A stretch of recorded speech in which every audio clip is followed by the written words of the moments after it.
Welcome back to What Arty Noobs with Channel Disturbance. You're looking at the EMIL 1951. It's a Tier 8 Swedish premium heavy tank.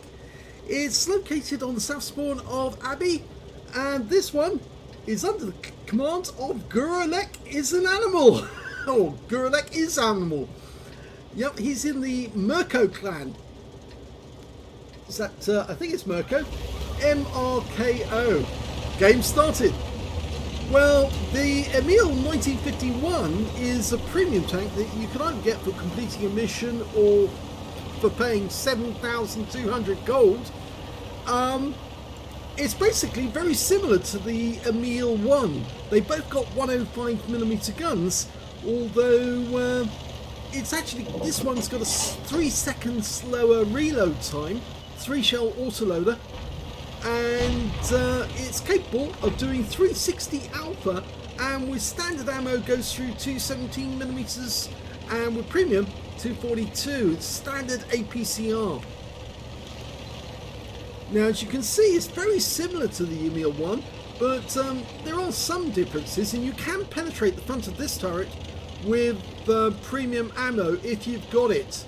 The hull is 100mm at the front, 35 at the sides and 30 at the rear. The turret is 160mm at the front, 35 at the sides and 20 at the rear. So it does have a much weaker turret than the standard EMIL or the EMIL 2 or the Kranvan, but it does have that 105mm gun and that autoloader, and that means it can do substantial damage to any enemy tank it comes across, or most enemy tanks. Now, it is a preferential premium. It will only ever see tier 9. It won't ever see a tier 10 vehicle. Normally, if you're in a tier 8 vehicle, you'd actually see tier 10, but not in this one. No, maximum you can get is a tier 9 game. You could actually end up facing tier 6 opponents. If you did, I think they would probably get really caned by it, because this gun is really good. First shot goes in, he gets a low roll for 388. Puts around into the Oni and gets 329 off that one. It's a low roll. Oh, and he's got a T-3485 coming up behind him, so he's going to have to pivot, turn around and face this guy. Bounces around from the Progetto, luckily for 320. Oh, and took a round in the tracks from the T-3485. You can see the round from the Progetto actually bounced off the top of the turret, so he was lucky on that one. Okay, T-3485 takes the first round. He gets hammer acted, he blows this turret clean off. So he's got his first kill, and he puts another one into the T-3485M, and now he's reloading. So 810 hit points off that T-3485, and he has to leave that corner because the Progetto was coming up to the corner, and if he stayed where he was, he'd probably get hit by that auto reloader.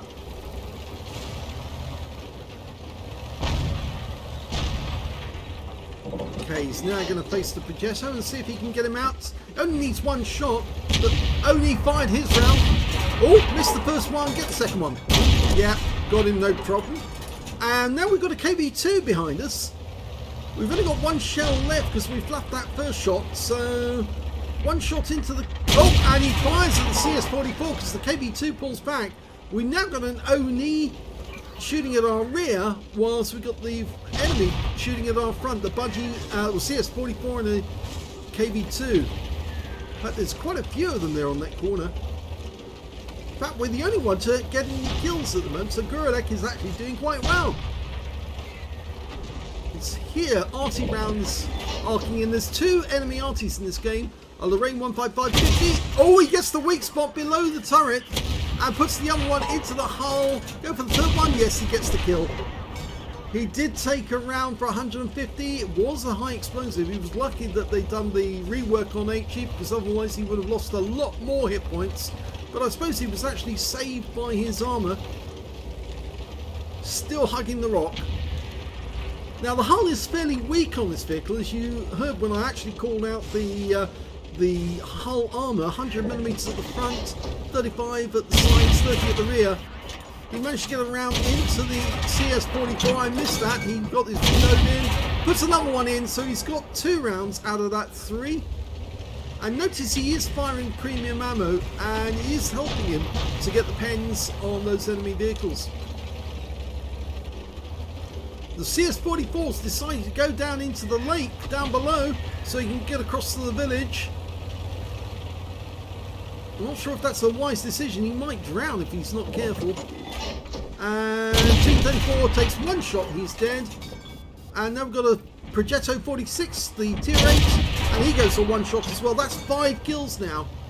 So that was a good mag, and he's popped the reload. The reload is quite long. Standard reload 29.37 seconds. He's managed to drop it to 26.98. The intra-clip reload is actually 2.75 seconds. So it's a reasonable amount of time. It's slightly more than you would like in some other vehicles. Get faster. But I suppose considering it's a 105mm shell and it's having to reload that. Okay, well there's no enemy in this channel at the moment, so I think he's going to go after that Oni right at the other end. The CS-44 went down into the water down below, and I think he's escaped. Yeah, he didn't drown. He's still showing on the minimap. Okay, so now he's got a chance to take out the Oni, put a APCR round up his rear, a premium round, but he will get spotted, and that's more than likely the enemy Arty is going to be after him. Okay, he's got the rear of the Oni, takes him out with one shot.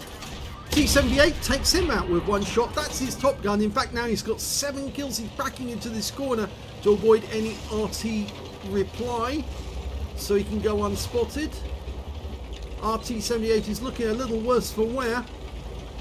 And Guralek is actually now the only player on his team to actually get a kill. The enemy's 2 up on him, but he has got 20% of the enemy hit pool, which means he's got a possible high caliber.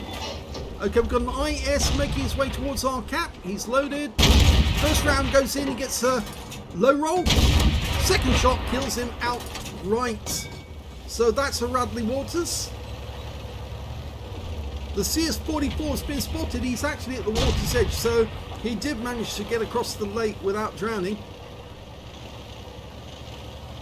Now, Guralek did think about actually going to the that opening and seeing if he could get a shot into the CS-44, but I think he's going to go around this way and try and shoot him from this direction. He's loaded with 3 shells, ready to go. Again, APCR. You can carry quite a few rounds in this vehicle. I can't remember how many it was. I'll have to put a note in that and put that in the text. Puts a round into the third man. Can he get the kill? Oh, he's seen the Scorpion. Takes him out instead. And he takes out the third man. So that's 2 kills with 1 clip. And he got a Pools medal as well. 10 kills now. Very useful taking down that Scorpion. But the enemy's Cromwell can actually see him, and he's bouncing rounds off the front of his turret. So he's keeping his front towards the Cromwell so he doesn't hit the hull. And he must have gone unspotted now. Just going up to the edge just to see if he can spot him. The Cromwell will probably see him. His view range is only 360 meters, and the Cromwell is now capping. Oh, that's surprising. I think one of our... He's now left alone against 4 enemy vehicles, and the enemy Lorraine 15550 just died, so he was lost in battle. I think that means that he's the only one to get any kills on his team, and the enemy has lost 1 player, which means that there's still 14 kills on the table, and he kills the Cromwell stone dead, so that means he's now got 11 kills with 3 tanks still to go. He could still get a Racine Heroes medal. And here comes the CS-44, and he's still reloading. And, well, the Hellcat gets a round into him. He must be near the Abbey. And, of course, the worry is that if the enemy can see him, then the Arty are going to be after him. There's still one Arty, a Hummel. And the CS-44 trying to get him. He's going after him. Gets 1 round in. Fails on that down. Now, can he get the kill shot? Yes, he does. And he's still being attacked by the Hellcat, and he's getting a 90mm round into him every other shot. And there's the shot from the Hummel. It was a direct hit and a penetrating hit at that for 390. A low roll for the Hummel, who's got a 400 alpha, because it's the short barrel Hummel. How do I know that? Well, because that shot there was more than the non-penetrating shot from a long barrel Hummel, so it must be the short barrel. Gets the Hellcat with 2 shots. He's now in reload, but the enemy Hummel's going to be expecting him to go straight through the middle. He'll probably be set up ready to get a quick shot on him if he does appear through the Abbey Road. You can see somebody was firing a heat round at him, and one of the rounds that actually went through his turret was a heat round. I guess that might have been the CS-44. Didn't see which one it was who did that.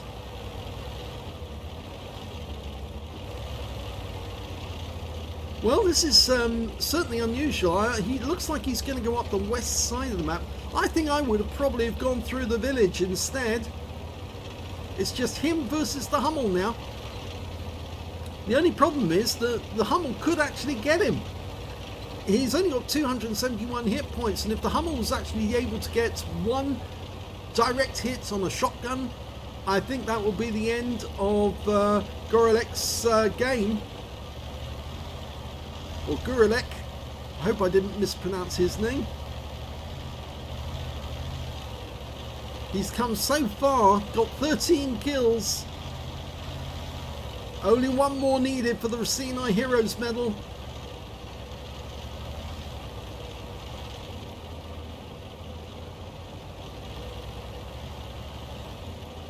The one good thing about this little tank is that because it is a premium, it means that you can actually train crews in it and get practice as well with how the Swedish heavy tanks play. Because it's got 12 degrees of gun depression, you can use ridgelines quite successfully.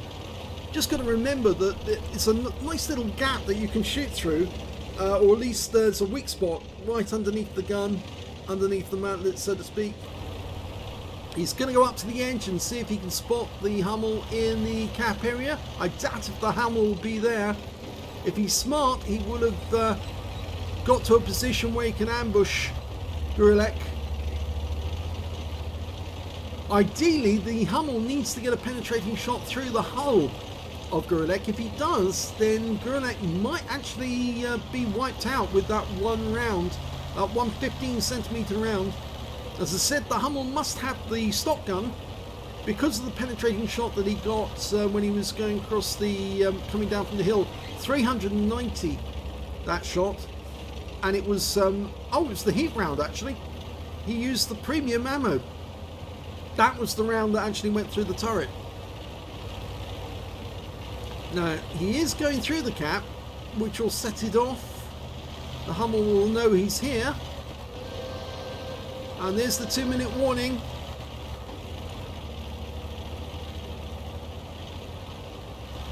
Well, the Hummel's not seen him.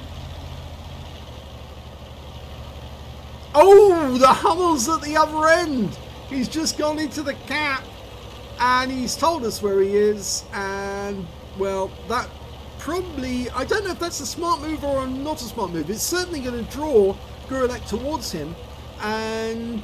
the thing is that the Hummel doesn't know which direction Gorelek's coming from. If he was to come down the west side, then Gorelek could get a shot on him without him even knowing that he'd been seen until his 6th sense went off.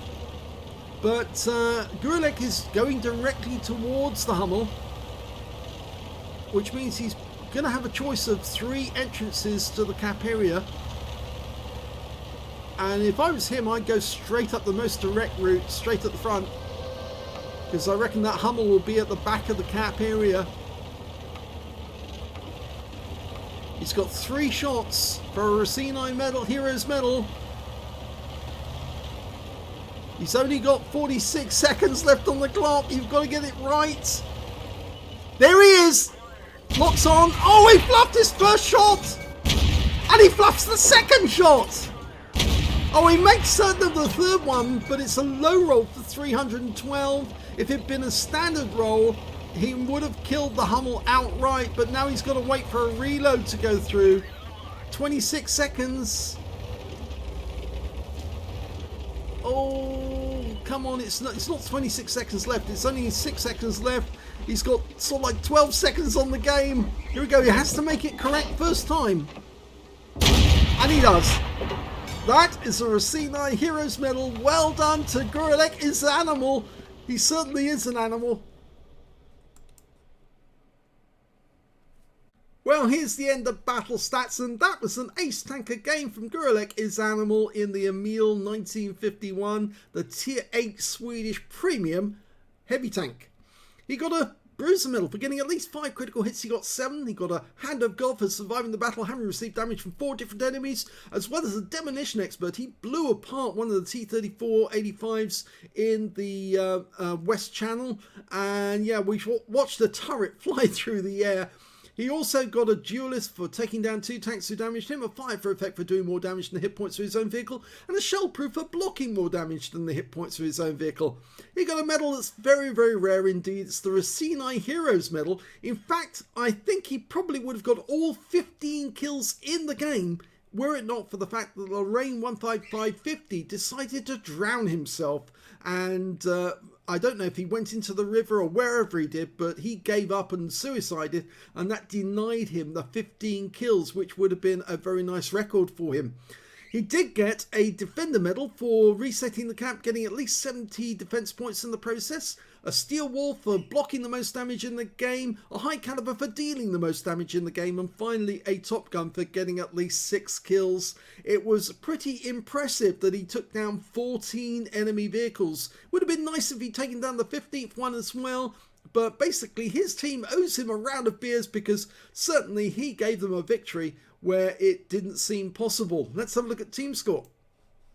Well, there he is, right at the top of the table with 7,765 hit points of damage. The nearest player to him was the Progetto he took out. He was on the Abbey Road. 2,367 hit points went to him. 2,100 went to the Ferdinand. And the next high after that was the T-78 on his own team with 1,860. He managed to get 14 kills. Nobody else on his team managed to get a single kill at all. And 2 players on his own team didn't get any damage at all on the enemy. And on the enemy team, their second highest scorer was the Progetto. And the third highest was the Lorraine 15550, the guy who suicided by jumping into the river. When it came to base XP, he's got the highest on that one as well, top on all 3 columns, 2,244. The next highest on his team was, in fact, the T-78 with 880. And the third highest after that was Progetto on the enemy team with 653. So he actually had nearly 4 times the XP of the highest player on the enemy team, and certainly double and possibly even close to 3 times the XP of the T-78. Not quite, but close. Anyway, 36 shots fired in the game, 27 direct hits, 27 penetrations on the enemy. Helped that he used the APCR. 7,765 hit points of damage, of which 1,233 were done at more than 300 meters. All the rest was done at close range. He received 15 hits from the enemy. Only 5 of them actually penetrated, 9 non-penetrations, and 1 hit by way of splash damage. I think you count the shell that was actually fired by the Hummel with the stock gun, the heat round, actually would be counting as one of the penetrations. It did hit the roof of his turret and went straight through, gave him a 390 hit. He blocked damage of 1,610 hit points of damage, 2 enemy vehicles spotted, 14 enemy vehicles damaged, 14 killed, and 641 hit points of damage assistance, plus 74 defense points when he reset the cap on the Hummel. He earned 133,262 credits, got 59,968 from battle payments and 65,000 for completing a mission, so his grand total 324,861 credits. But he did have to pay a huge amount for the APCR he used in the battle, and he ended up with a profit of 133,655 credits to take away, which is not a bad score, but then again he did get a high score to start with up here. 2,244 XP, 3,366 from personal missions payout, 337 for this being a premium vehicle, took away 7,069 experience points altogether. I think if we look further down, you can see, what can I say? Probably the first and last battle of my life. His hands up. It was a very good battle. And you can see, yes, he's getting criticised by the same guy. He keeps doing it to every other player who manages to score a game or a win using premium ammo. Yes, that guy is pretty notorious. And you can see other people have also already created videos about this replay. So very well done. And congratulations to Guralek. I think it was pretty impressive, actually, considering he's the only one to get any kills at all in the entire game. I just wish he could have got that 15th kill. I hope you enjoyed this replay. If you did, please give this video a like. Do subscribe to our channel. Leave a little comment down below because it feeds the algorithm. And then hanging out at home watching TV. And please do remember, we've got a second channel called The General, where you can watch great replays without any commentary to distract you whatsoever. And I'll leave a link in the description so you can find it. Thanks for watching.